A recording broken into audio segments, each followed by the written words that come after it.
Shivnarayan,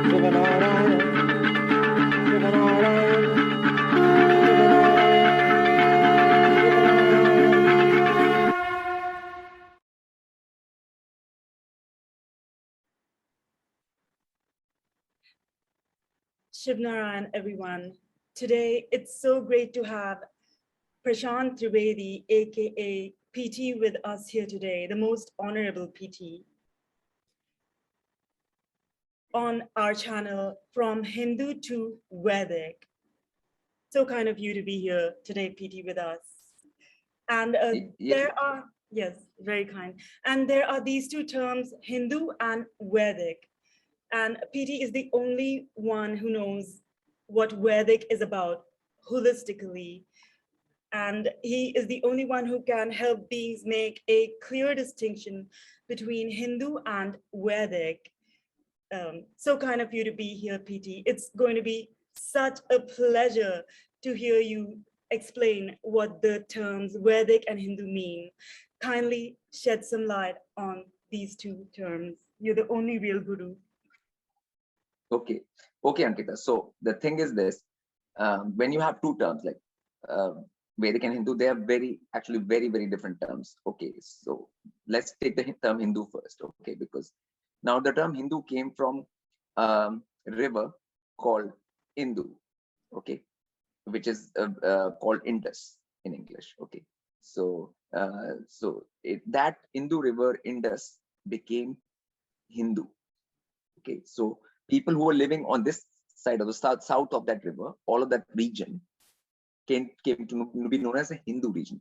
Okay, so the term Hindu means that region and their people and their practices. So whatever practices these people living on the south side of that river, and whatever the practices they have, they came under a blanket term called Hindu. Okay, it's a blanket term. Very kind of you to clarify. Okay, now Vedic is a totally different thing. Okay, Vedic is not about any specific region on earth. Okay, it's in fact not even about any specific region in the universe. Vedic is about laws which govern the universe. Brahman, which is in Sanskrit and which is called universe in English, the laws which govern this everywhere. Everywhere means on earth everywhere, on different planes of existence, different loks. Everywhere the same laws apply and they govern. So the governing principles of this universe are called Ved. Yes, okay? very Ved. kind of you to clarify. So when you make that term into English, it becomes Vedic. Okay, so and then the Vedic is connected to a word called Sanatan. Sanatan means timeless. Timeless means it is always the same. In the past, it always was the same. In present, it is, and in future, it will always be. Okay. Whereas Hindu is those practices came only in the last few thousand years. Those people started doing those practices in the last few thousand years. So it's time bound.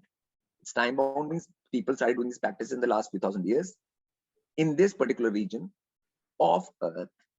Okay, so it's a very localized thing and it's a very time bound thing. Vedic is not localized and timeless.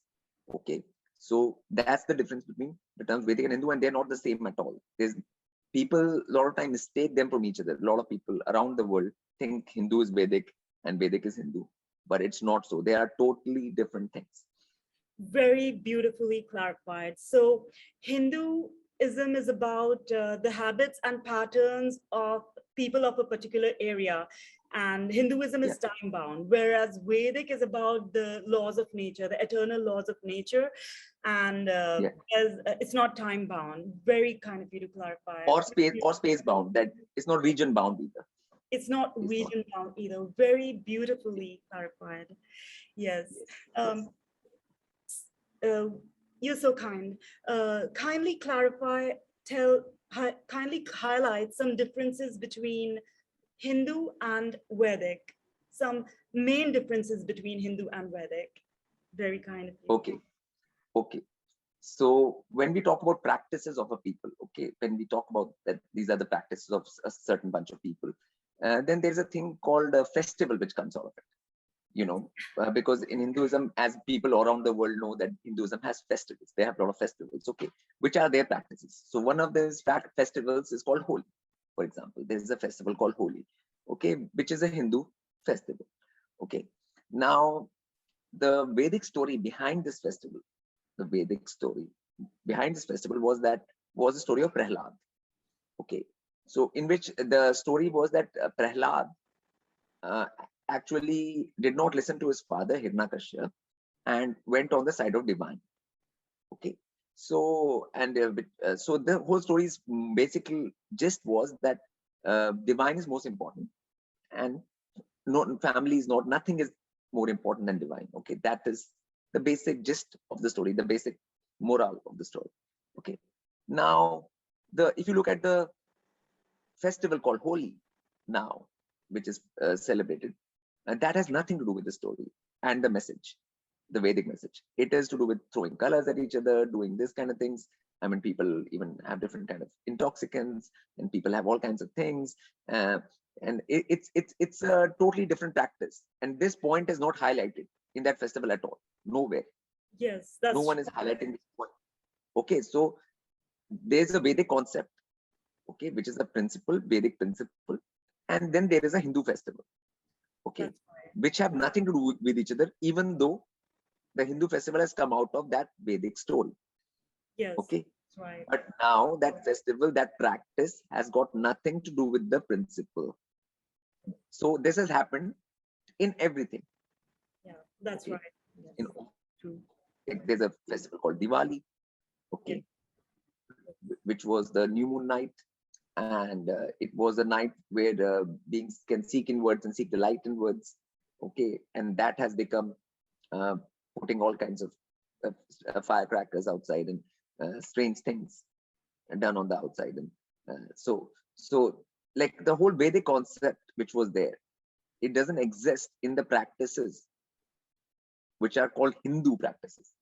Yes, Okay. very Hindu festivals, Hindu practices, these are just a very few examples. If I go into examples, there are thousands and thousands of things which where Vedic and, but people will be getting an idea that Vedic is actually very different from the Hindu practices known right now in the present. Okay, so it's a ism.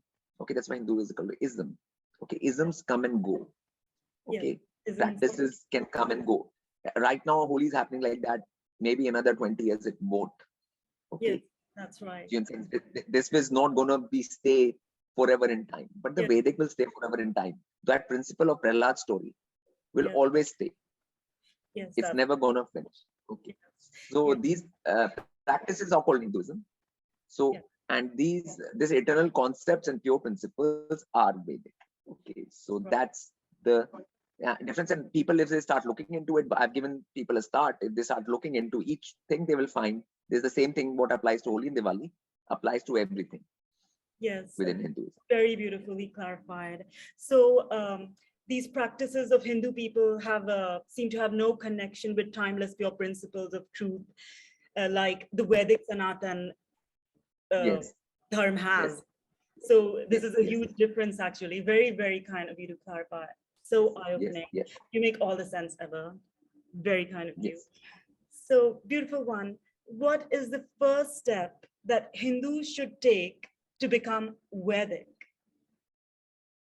Okay. The thing is, when you take birth in a human body, okay, like everybody out here, which is a human being, has this human body. Okay. So first, disciplining that human body which you have taken birth in, okay, is a first step for any human being as per Vedic. It's logical also. It's logical also that first you have this body and you will take control of that body. That is the first thing. So in Vedic, when education started for any human being, that was the first point, that you take control of this body. In Gurukuls, rishis always taught all their students and disciples that basic body control and discipline. Okay, first. So if anybody and a Hindu wants to go towards Vedic, they should start with that. They would start with actually controlling their body and taking control of their body and disciplining that. That is the first step. Okay. Once you start doing that, then a lot of other things become clear to you, and you start going on the path of connecting with Vedic, connecting with the pure principles of the multiverse, connecting with the actual laws of the multiverse, not any ism. Okay. And so that's why we have this lotus ocean meditations and things around the world now where people are taking that first step. Okay. So Hindus also need to take that first step of disciplining their body and controlling their body. That is the first step. And that is puts you on that road of the Vedic road, because it is what was taught in Vedic Gurukuls thousands of years ago, when Vedic was Vedic and there was no such thing as Hinduism. Okay. So yes, beautifully clarified. Yes, you make all the sense ever. It makes sense that first we require to control our body and bring it to a place where it can properly focus so that it can actually understand the Vedic principles, and then take the next step. Yes, you make all the because it is step one, like Sri Ganesh. Okay, they call it Sri Ganesh. Sri Ganesh, the Ganesh Vedic principle of Ganesh principle is starting, which is a Mooladhara Chakra, which is to do with the body, with the physical body only. Like so it has to start with the physical body and disciplining of that. It has to start from that. It always was, and it always will be.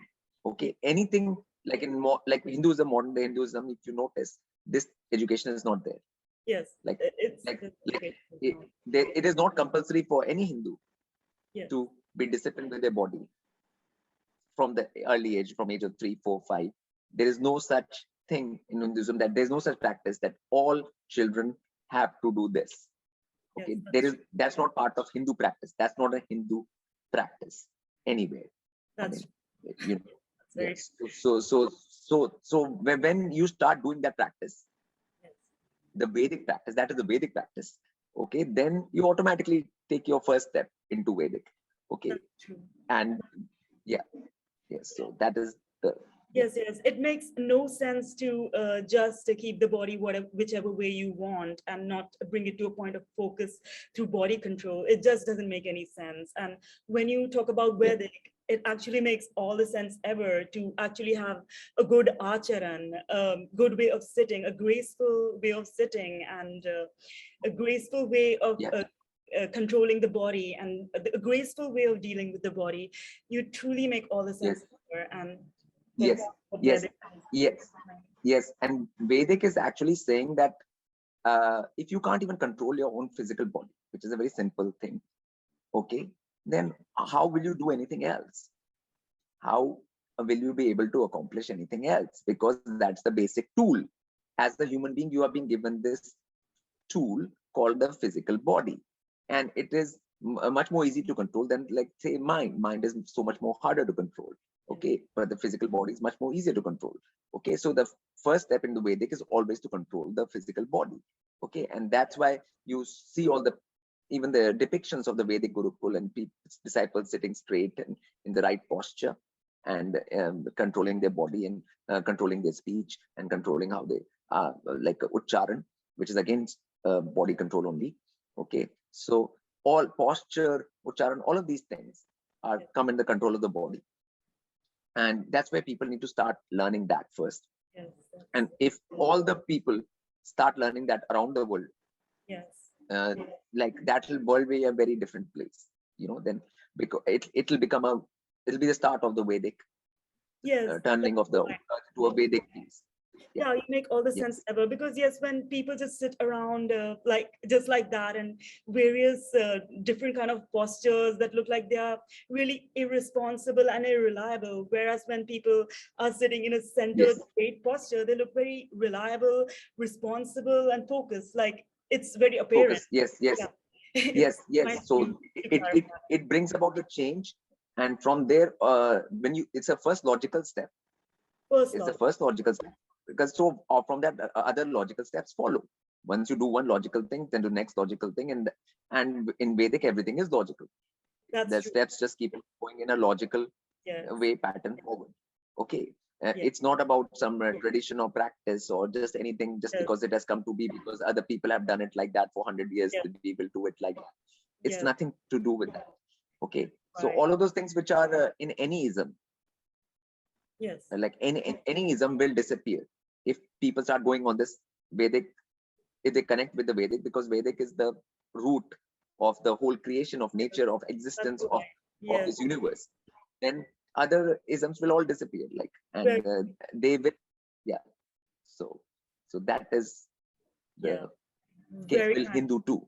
Yeah. That is So within Vedic, yeah, within Vedic, the Hinduism will finish too. Like when it people in Vedic, that ism will finish as well. So That's right. Yes, very kind of you to clarify. If Hindus had been taking care of their posture and taking control of their body, they wouldn't like veer away from Vedic and pure principles in the first place to yes, practice yes, such yes, senseless things when Vedic is all about sense and logic, like you said, and these are yes, timeless pure principles and relating to yes, the laws of nature. Wow, very beautifully clarified. Yes, yes.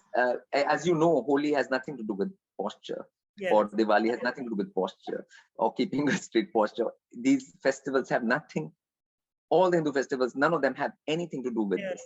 yes. It's all So about, it yeah, looks like all about doing manmani. Yes, very good. Doing yeah, whatever. yeah. It is not having discipline. Okay, so discipline is the most important word here, and in Vedic, the discipline is a very important word, out of which the word disciple comes.